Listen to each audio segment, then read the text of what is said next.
What up? This is Rama Screen, and in the anticipation of Last Call, which arrives in select theaters on demand and on digital March 19th, I'm here talking with the writing team, Paolo Pilladi and Greg Lingo, and Paolo also directed this film. How are you, Paolo and Greg? Doing great. Great. Thanks for having us. Good, good. Thank you for taking the time. Congrats on the film. Let's start with how did this project come to be? I understand you both worked on the script, but who came up with the story idea? Yeah, it's a great idea. It really started with me and a couple of my childhood friends, Billy Riley and Michael Bond. We were kind of just laughing about all the crazy, inane stories and people that we met throughout our lives, and how it's funny and how it's uniquely funny. So we started throwing these stories together, and a friend of a friend introduced me to Paolo, thankfully, and he kind of helped me take that collection of stories and made it into a much more cohesive script, if that makes sense. Correct me if I'm wrong, but Paolo, this is your feature directorial debut, and Greg, this is your feature scripting debut. Is that correct? That is correct. Yep. Awesome. Yep. Congrats on that. So how did that feel? What's it like to finally dip both your feet into the water? Was it a long and arduous road to get here? For me, yes. I mean, it's been 20 years, at it for me. And I had worked, I have worked in various, producing and writing and directing shorts and a couple other features that I've produced, but to finally kind of get the opportunity to direct a feature, and then not only direct, but also have to direct that level of talent that we had, it's tremendous feeling.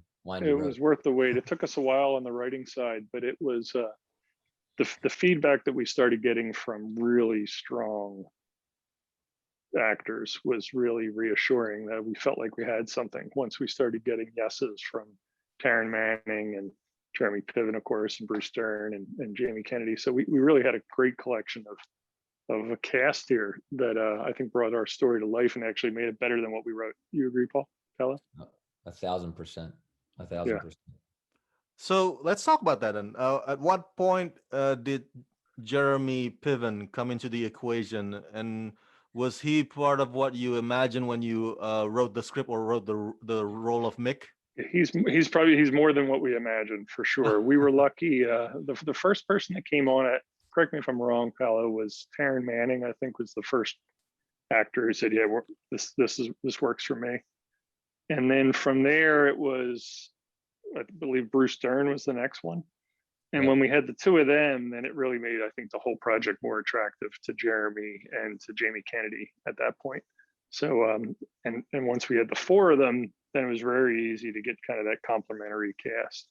When I say easy, it wasn't what Paolo and I didn't do it. We hired a couple amazing producers. DJ Dodd and Rob Simmons did a really tremendous job of compiling that cast. It's quite something, isn't it? Because we, the audiences, we spent a lot of years seeing Jeremy as this rich, successful agent Ari Gold on Entourage, but he looks perfect here as this working class man, Mick, trying to get his head above water.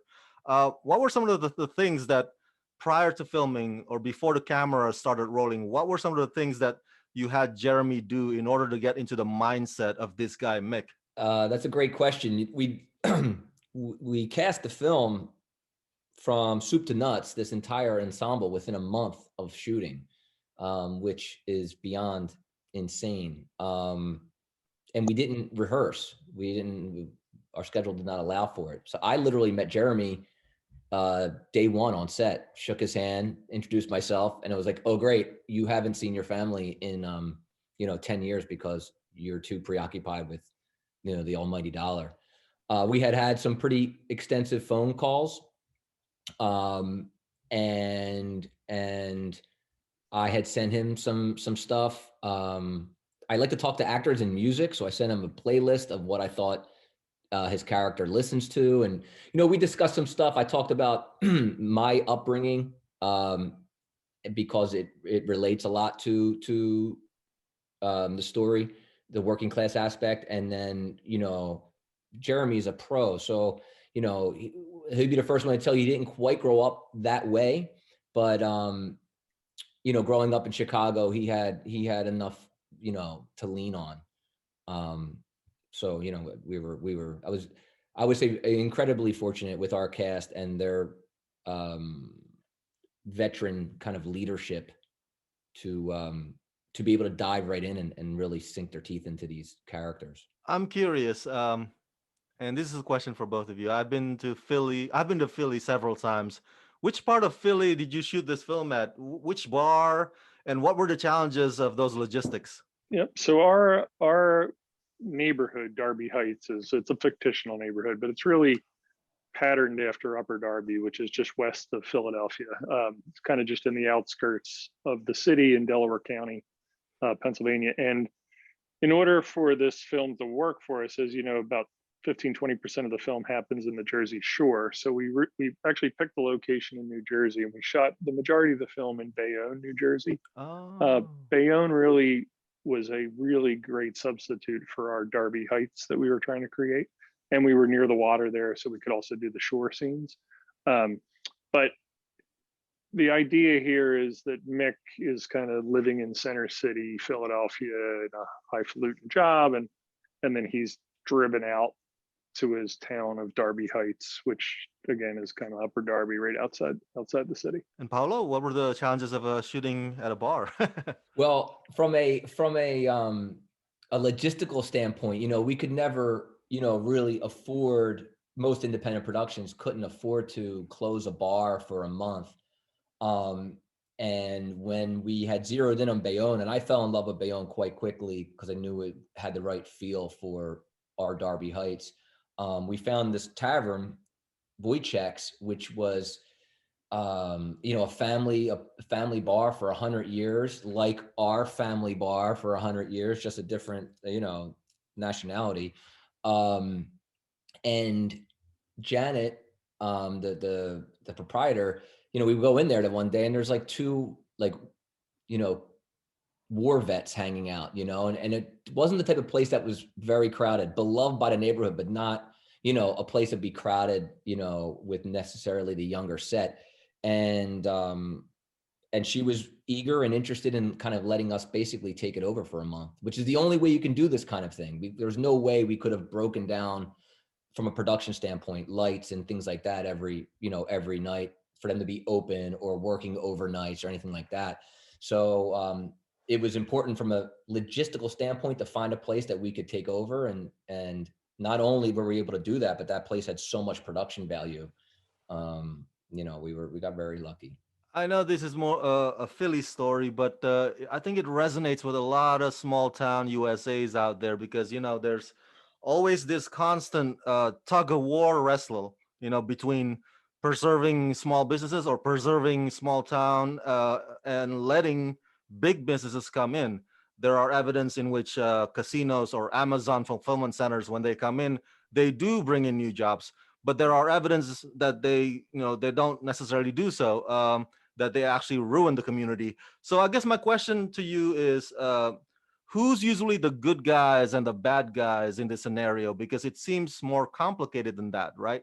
Yeah, I think in the real world, the good guys are the ones that are sympathetic to the neighborhood that they're trying to redevelop, so that they would work with the neighborhood so that it doesn't lose its character and its feel and it's all of its natural resources, whether it be trees and streams and steep slopes, or whether it's the character of real estate developers that when they're coming into a neighborhood and the neighborhood is somewhat turning over, you can't do that at the expense of the people that have been living there their whole lives.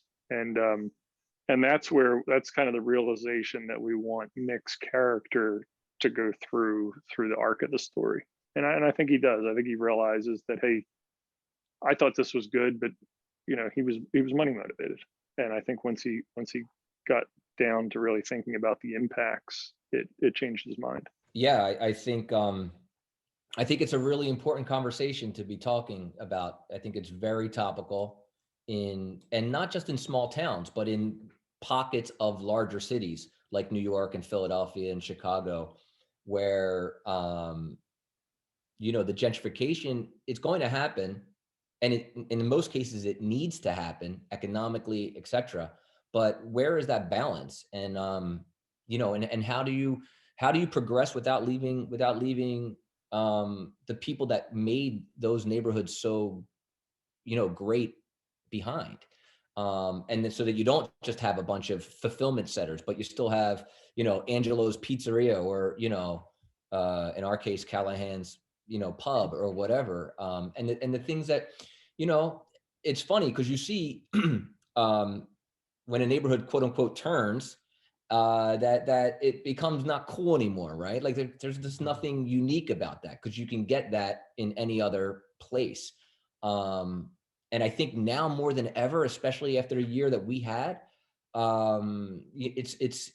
it's vitally important we keep our mom and pop shops alive and thriving. So I think it's a really worthy discussion. All right. For my fans at home, go check out Last Call, arriving in theaters and on demand and on digital March 19th. Paolo and Greg, thank you for talking to me, and congratulations. Thank you so much. Appreciate it. Thank you.